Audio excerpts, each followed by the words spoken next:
Education টিকে চামচানৰ সকলোকে স্বাগতম জনাইছোঁ। এটা নতুন আপডেট আহিছে আৰু আপডেটটো মই ইতিমধ্যে কিন্তু এলটমেণ্ট লেটাৰৰ ভিডিঅ' এটা বনাইছিলোঁ ছেকেণ্ড এলটমেণ্ট, কিন্তু ফাৰ্ষ্ট কাউন্সিলিঙৰ যিটো এডমিশ্যন প্ৰচেছ সেইটো যিহেতু এক্সটেণ্ড কৰা হৈছে, গতিকে ছেকেণ্ড এলটমেণ্ট লেটাৰখন আজি নোলাব।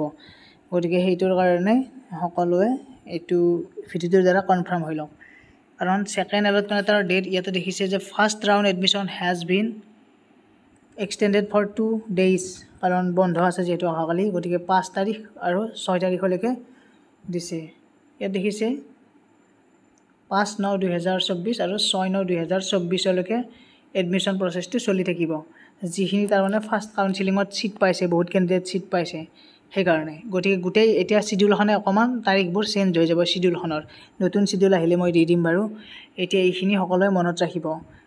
আৰু বহুতে আজি ৱেইট কৰি আছে, আৰু মই অলপ আগতেও ভিডিঅ'টো দিছিলোঁ, কিন্তু এতিয়া যিহেতু এক্সটেণ্ড কৰা হৈছে গতিকে এইটো সকলোৱে মনত ৰাখিব।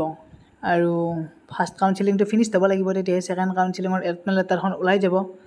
আৰু ইমান টেনশ্যন ল'ব নালাগে, আৰু বহুত ভাল হৈছে, কাৰণ বহুতে বহুত দূৰত ITIত ছিট পায় যিহেতু, কিছুমানৰ ওচৰত IT নাথাকে, সেইকাৰণে যোৱাত অসুবিধা হয়। সেইকাৰণে অকণমান টাইমটো বাঢ়াই দিছে, ডেটটো বাঢ়াই দিছে, 6 তাৰিখলৈকে থাকিব। গতিকে এটা লেটেষ্ট আপডেট হয়, শ্বেয়াৰ কৰি দিব। ধন্যবাদ, থেংক ইউ।